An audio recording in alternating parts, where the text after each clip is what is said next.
All right, welcome to Behind the Point Spread, where we have a little fun with the National Football League and college football. I'm Travis Justice. Good to have you along. And, of course, tonight we're going to look at one NFL game and 4 college football games coming up this weekend. And we do it with the most fun crew around, bringing in the one, the only Dr. Rob Zatechka, and our Vegas insider. He's from Bellevue, Nebraska. He's got the red hat on tonight, Mr. Scott Spreitzer. Where the hell – what hat is that?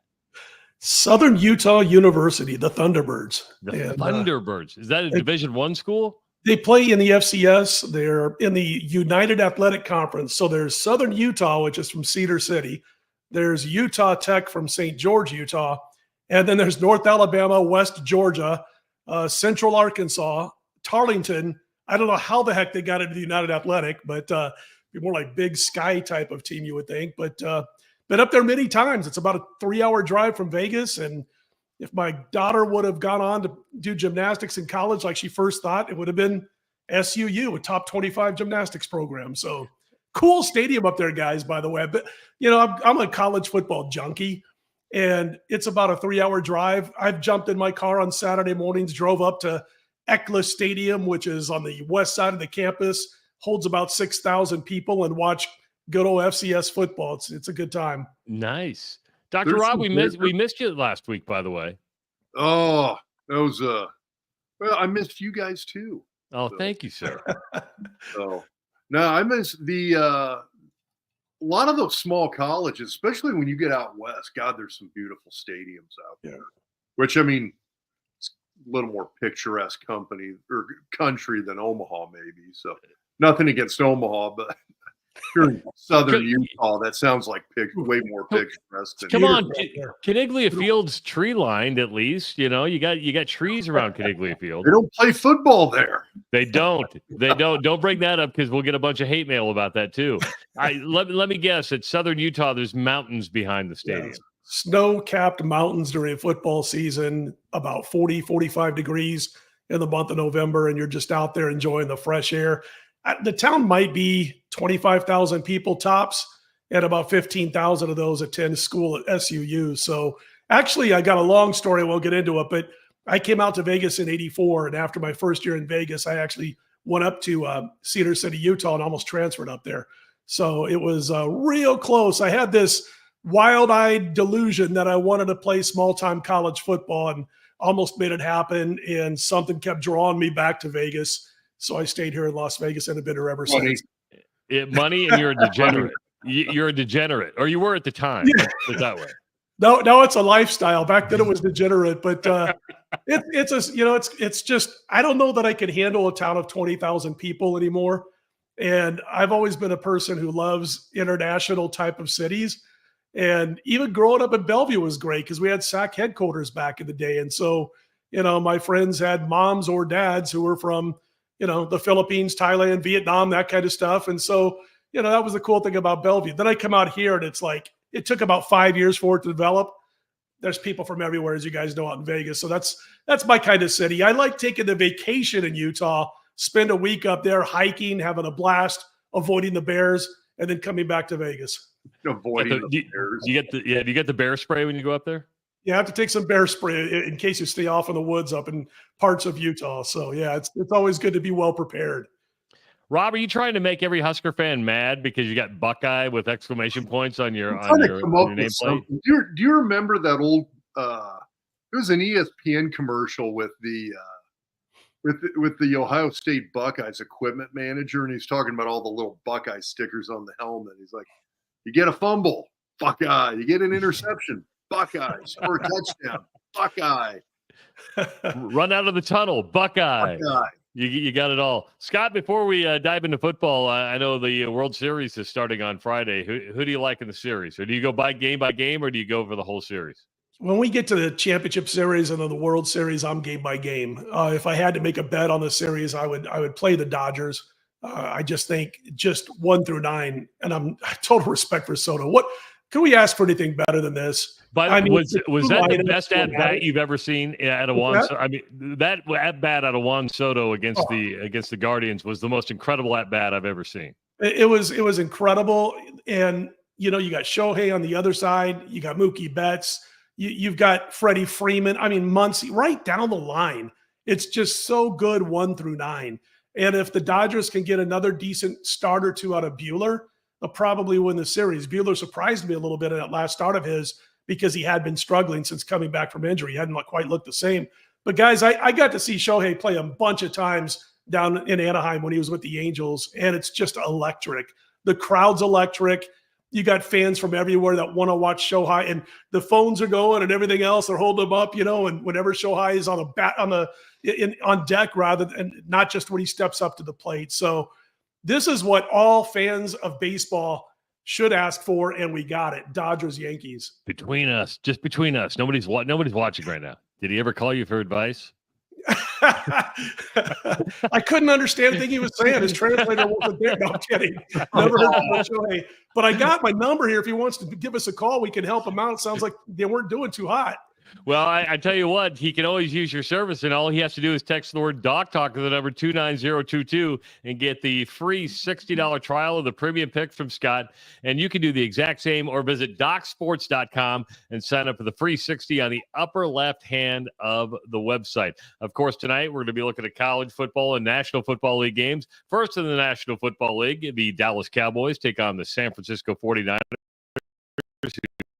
seem to be struggling at this point and suffered a key injury over the weekend to its wide receiver core, which is going to make things difficult for Brock Purdy. Then we're going to go out to the college game. Big game between Notre Dame and Navy. Navy's still unbeaten. LSU and Texas A&M. That's a big game down in College Station this weekend. Illinois. Yes, Illinois is making waves coming off the victory over Michigan. Going to go out to Oregon to take on the number 1 ranked Ducks. And then we'll finish up with Nebraska and Ohio State. I think that's a pretty good slate. I think there's a pretty good week of college football outside of these games. I think this is a pretty exciting week. Absolutely. I mean, just as a fan, I've been enjoying this card this week. I can't wait to see if the power ratings, the Vegas power ratings on Illinois are true or not, because so far they haven't been. Illinois is like the 11th best Big Ten team going into last week as far as the power ratings were concerned. If they would have played Nebraska on a neutral field last week before the Huskers got walloped by Indiana, Nebraska's a short neutral site favorite. So it's going to be interesting to see if those power ratings out here in Vegas match up to what Illinois really is. The power ratings are saying they get whacked, but we'll talk about that a little bit later. All right, let's start our show with the National Football League, the Cowboys and the 49ers. This is the Sunday night game on NBC. San Francisco, a 4.5-point favorite. The over-under at 47. But the Niners dealing with some injuries. Cowboys just dealing with Jerry Jones, I guess is the best way to put it. Did you guys hear Jerry Jones today? They asked Mike McCarthy about, why didn't you go after Derrick Henry? What he could have meant to the Dallas Cowboys, and instead he goes to Baltimore. McCarthy had his thoughts on it, and they asked Jerry Jones, and Jerry Jones was like, he would have done as well here in our scheme of things as he's doing in Baltimore. Troy Aikman comes out and fires out shots against Dallas. McCarthy says, I'm not worried about what Troy Aikman says. Jerry Jones goes, wow, what a credible source. I really like what, Troy Aikman's saying basically is it's crazy down there right now. They've got 2 offensive players. They've got Dak and they've got CeeDee Lamb, and that's basically it. This, if you can get over the injuries to San Francisco, this is a really good spot for the Niners. The caveat with the Niners, and I think we either talked about it on this show or maybe a couple of other shows last week.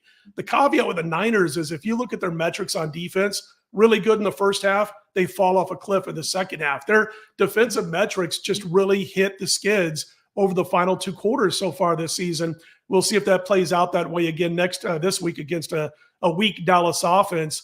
But Dallas can't find a ground game. They're dead last, 77 yards per game on the ground. The defense cannot stop the run. So you got all these problems in San Francisco, but Dallas is 26th in offensive DVOA, EPA. We've talked about those stats in the past. They're just not good. They're not even in the top third of NFL in a lot of metrics I care about.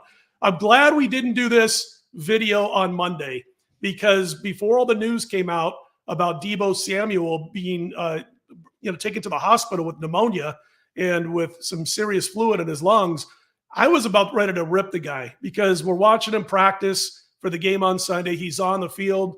I can't remember if he played 2 or 3 plays and then he removed himself and he was out the rest of the game. And I was about to come on here and set up Rob and say, Rob, when's the last time you were out there on a field, an important game when you were with the Huskers winning championships or with the Giants, and one of your top players says, I don't feel too good. I'm going to sit this one out. We found out it's pneumonia, so I'm going to give Debo a break. He's in a hospital bed right now. We weren't allowed to do that when I played, so. You saw guys who were pretty sick, and I will say, I thought the docs that we had that when they were taking care of us did a good job in terms of doing like a good evaluation of whether or not a guy was going to be able to play. So pneumonias are kind of different just because in terms of, you can have a lot of things wrong with you. If the lungs aren't working, you're not playing a sport. Right. So, you mentioned the thing that stuck out to me, you mentioned the San Francisco's defense, especially how those metrics change first half to second half. Is that a coaching adjustment thing? I think it's part of that, and also the injuries they've suffered because they can't bring in that. They've got quality depth on defense, obviously, when everybody's healthy.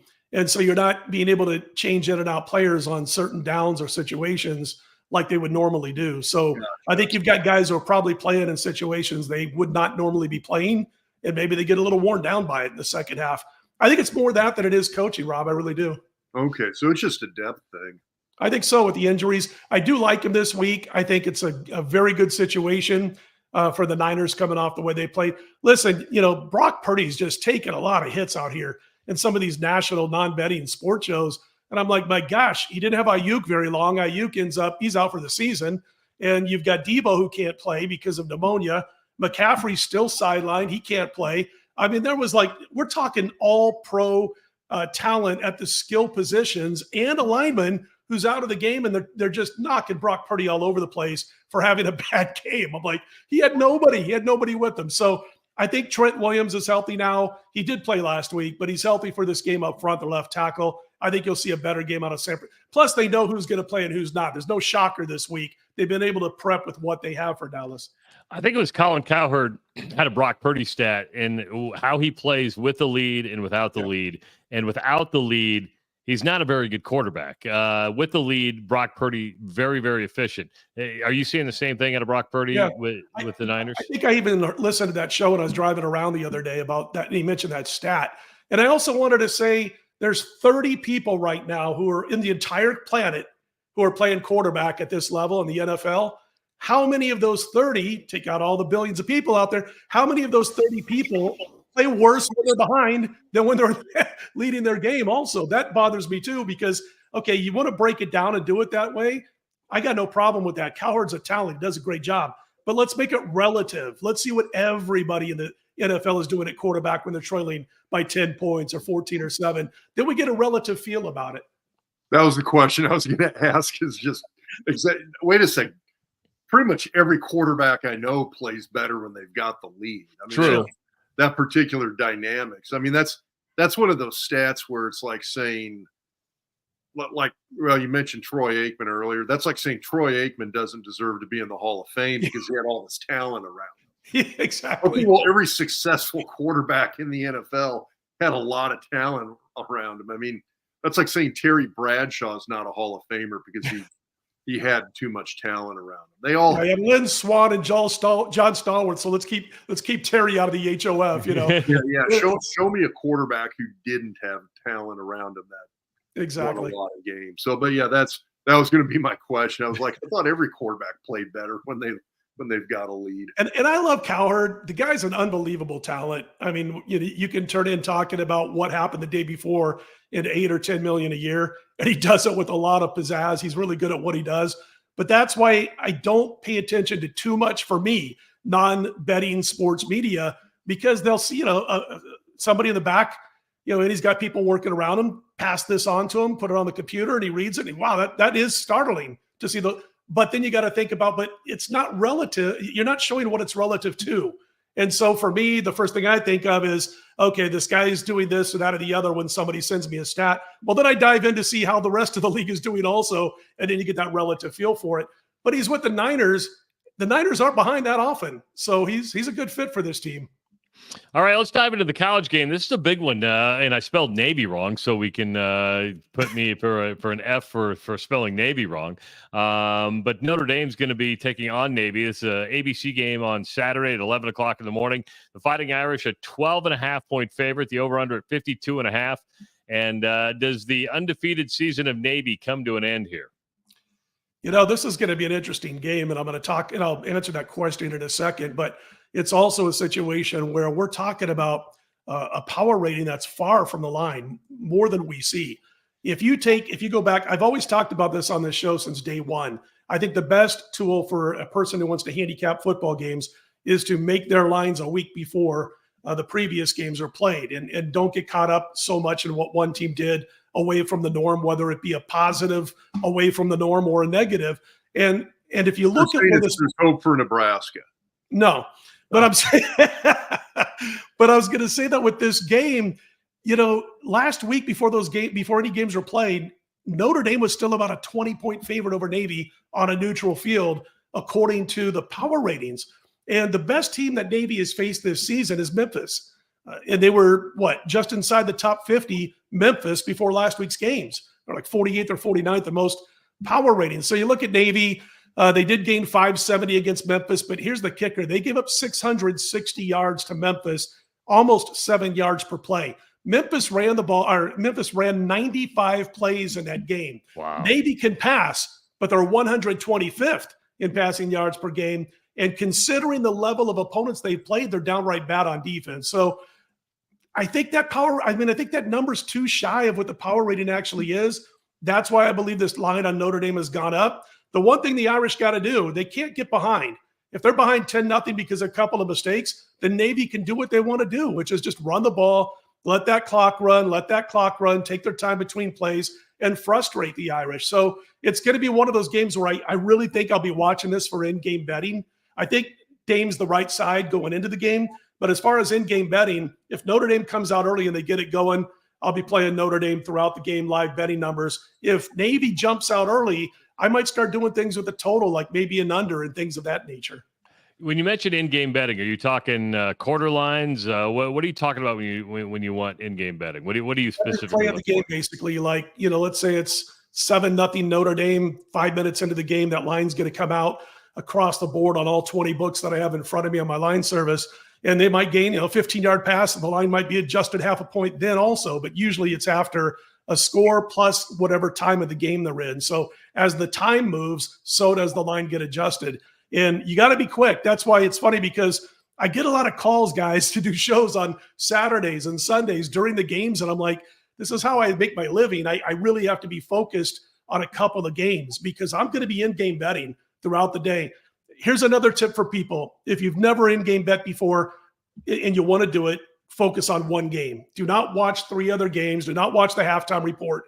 You got to focus on your lines in front of you and what's going on in the game. And the most I can do, and I've been in the betting world for my entire adult life. I just started in-game betting about a decade ago. I can't have more than 2 games going at once for in-game betting. I got to be tuned into the math, where the time is, where the team is on the field, what the score happens to be, because that number is going to change like this, and you really got to be tuned into it. So is that like options day trading in a sense? It'd be along those lines, and I mean, you got to be quick. I mean, it's like if you see, all of a sudden Team A is, 3.5, and you want to take Team B, you better get in now because people are jumping in there. They're snapping up that number, that hook, and so it's a lot of math. It's Saturday nights, my wife likes to, go out to dinner on Saturday. As she knows football season, I am dead on Saturday nights. About 7 o'clock Pacific time, my rear end is planted on the couch until about 3 a.m. Sunday morning. And that's as far as it's going, maybe the fridge, and that's it. But I love it. And so you have to dedicate yourself to it. Play 1 game when you start, if you're getting in-game bet, at the most 2 when you get comfortable, and you go from there. But yeah, for me, it's like 2 games at once is about all I'll try to handle when it comes to in-game betting. So maybe on Notre Dame, but look for an in-game bet. I think Notre Dame's the way to go here at the start of the game. I think in-game betting presents a better opportunity depending on how these teams get out of the blocks. All right, let's go to the SEC. That's where we got a playoff implication game because both these teams are still very much in the hunt. LSU is going to be at Texas A&M. The Aggies a 2.5-point favorite at home, over under at 53.5. And I'll just say it, I don't like Brian Kelly at all. So I hope Trev Alberts and the Aggies roll over the Tigers. Husker fans will probably like me a little bit better because I think Trev Alberts' side is going to end up on the losing side. I don't think it's a great play on LSU. I have these teams basically dead even on a neutral field, so then you can decide how much you think the 12th man is worth. Now, here's something that helps the 12th man. It's a night game. They're going to be well lubricated. So the 12th man at Kyle Field is going to be in full throat, and I think that is obviously a situation that helps them out a little bit. But A&M has won 6 in a row since that season opening loss to the Irish. They're great on the ground, guys, as you know, but I'm concerned with that passing game. Weigman has been back for a couple of games, but he's only a 61% passer. He's got more interceptions than touchdown passes. He had a horrible PFF grade last week against Mississippi State due to 4 turnover-worthy passes that Miss State wasn't able to pick off. Marcel Reed played when Weigman was out, 6 touchdown passes, no picks, but he's a 54% passer. So LSU's strength, guys, is stopping the run, and you're going to ask Texas A&M without much of a passing game when it comes to both of their quarterbacks and accuracy problems that I think A&M is going to have a hard time moving the ball. So listen, there's a whole lot of games out there that have better opportunities for betting than this. But in talking about this game, I got to back LSU here. Rob, did you like playing at night? Let me rephrase. I liked playing at night. I hated what it took to get there. Those are long. Makes sense.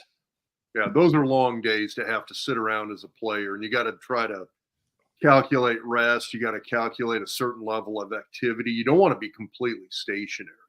You've got to get up, walk around, move around. I know some teams will even do kind of like a light walk through practice on days of where they have night games, just because there's kind of some muscle activation and like those neuromuscular rhythms that you've got to maintain. You just can't get away from the sport for a kind of a full day like that and then expect to go out 7:00 at night, strap it on and go full speed again. So loved it hard at night, hated what it took to get there. Was it harder on the road or at home? I actually thought it was harder at home. I could see that because you got the distractions around you. Yeah, when you're on the road, there's almost like there's stuff to do. And I say that in the sense of you're someplace different, you're meeting in different rooms. There's kind of these mental distractions that actually help, I thought. When you're at home, you've got all the familiarity around you. You know where everything's at. You know what you're doing. It's kind of the same routine. It's just you're doing that same routine all day long. Having a little bit of a different routine does kind of shake it up. And again, it's that shaking it up. It's the getting up and moving around and kind of working your brain a little bit more, using your body a little bit more. And you get more of that when you're on the road. So if it was a night game, I would rather be on the road. Did you guys remember Ben McDonald, the pitcher? Yeah. Pitched at LSU and all that. And he used to talk about how he would take a nap before one of his starts in a night game. And I always thought, boy, you got to be able to snap out of it. If it was me and I took a nap, I think half the time that I did it, I'd be like walking into the stadium feeling like a zombie, and did you ever do that, Rob? I mean, we would do that. But I mean, again, like the ideal night game routine would be to get up, team meetings, you'll work your meals in as you go, but have a team meeting and then go do basically kind of a light walk through practice. Nothing that you're really breaking a major sweat with, but you want to get up and move around and you're getting down in your stance, taking those steps, walking through stuff, working your brain a little bit. Go do that for half an hour to 40 to maybe even an hour. And then you go take that recharge nap afterwards, get up, do your pregame meal, and then go get ready for the game. I mean, now the thing is you're going to have a gap between when you're getting up and actually going and playing of several hours. Then you don't want to take a nap and then just get up and go. But the pads ought to go. Here we go. Here we go. Then. All right, you teased us a little bit about this game. Illinois is going to be at Oregon. Oregon, the new number one team in the country, and I don't know if there's a definite number one team in the country or not. Illinois is playing great football, coming off the win over Michigan. But again, I haven't liked Michigan all year, and Michigan that I thought was going to be this year is starting to root its ugly head. Oregon over a 2 touchdown point favorite and 54.5 on this total. The best thing that's happening in Michigan right now is you got the I can't believe I'm spacing off his name. The president of Barstool, founder of Barstool, Dave Portnoy. Yeah, Dave Portnoy, who's already said he's going to give $3 million to a quarterback who comes to play for Michigan, and he's already talked to the coaches, which is probably a good thing because Michigan is probably going to be looking for a new coach after 2 more seasons if they don't get somebody in there to have Michigan back up to where they are as far as winning 10, 11 games. That offense is a disaster right now. But before last weekend, I kind of hinted on this at the top of the show. Before last weekend, Illinois was power rated 11th best in the Big Ten. I'm not kidding. That was the power rating. That's how these lines are figured, which is why they were close to a touchdown underdog to the Michigan Wolverines at home. Going into last weekend, Illinois would have been about a 3.5-point dog to Nebraska on a neutral field. Things kind of change.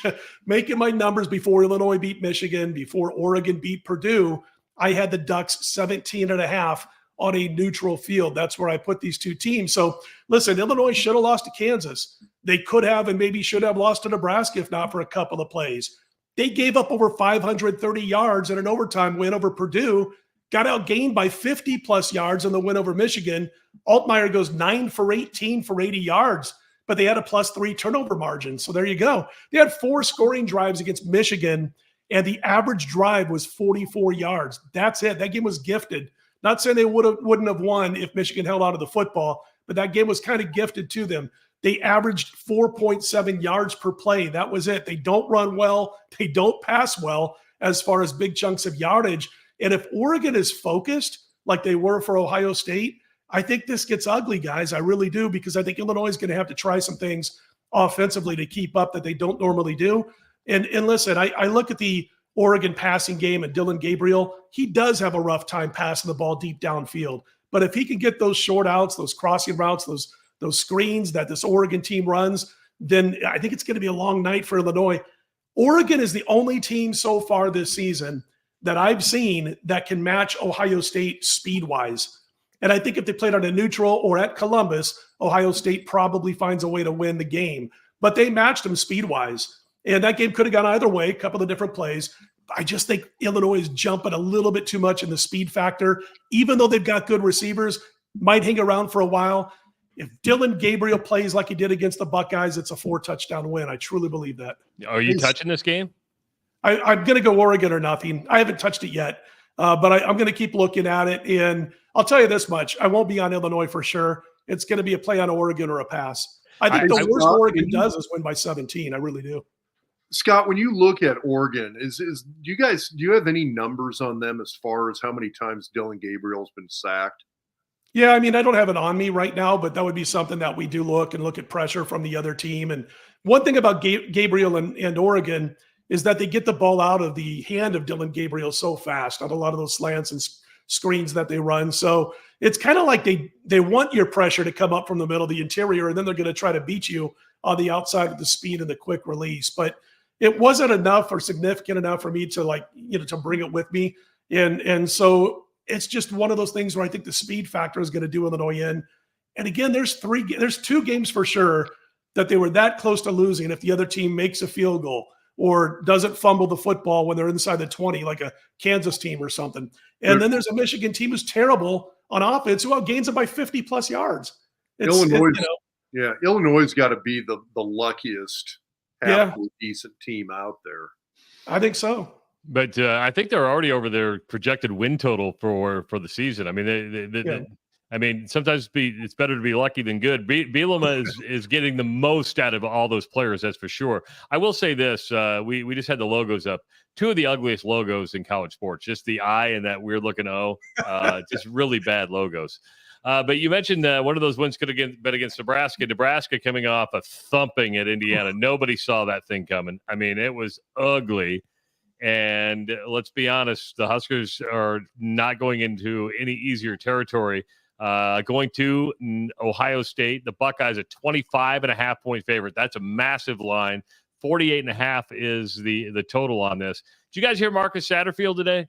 No, I didn't. Oh, I didn't, but I heard the response to his interview is just terrible. yeah. He didn't win. Let's put it this way: he didn't win any new friends. Okay, says he might try to commit to. He's got to do a better job of committing to the run. Just got to do a better job of it. But Rob, you and I talked about it in the podcast. Dylan Raiola did not come to Nebraska to hand the ball off. He came to Nebraska to throw the football, right? I don't think there's any desire to – I mean, they want to run well when they do run, but that's not a good running team, and it's not a good run-blocking offensive line. Early in the year, they did some very good things.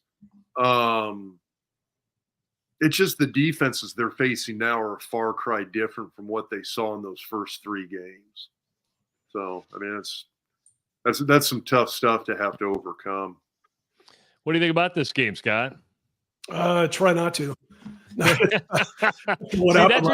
your fandom gets in the way. Yeah, it does. I tell you, I know a lot of smart people, and I thought Nebraska was going to cover last week. And I know a lot of smart people who plunked down a decent amount of money on Nebraska based on power ratings, and then they were never in it, as you guys know. I agree with you, Dr. Rob, that I look at this team, they can't run the football.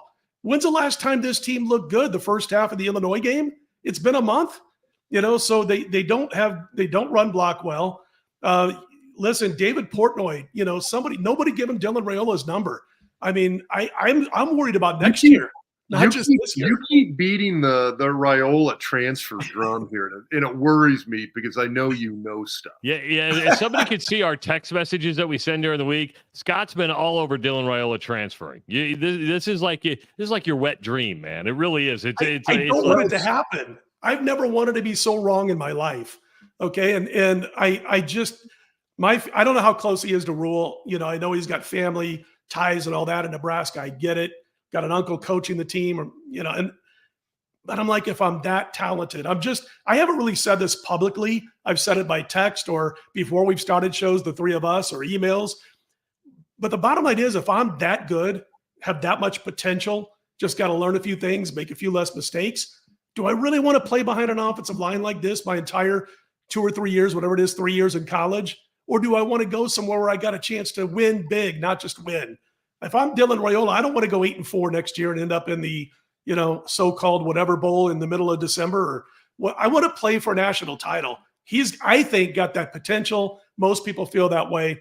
So I'm not going to fault him if he does take a little taste, dip his toe in the water, see what he can get in the offseason. But let's hope that doesn't come to fruition, because I am still a Husker fan. I still feel the pain 40 years after I left Nebraska. When they do lose football games, especially in an embarrassing manner. So last week, I just looked at that game and I'm like, my gosh, you had a week to prepare for what you were going to face. I'd hate to see how bad you are when you have 2 weeks to prepare.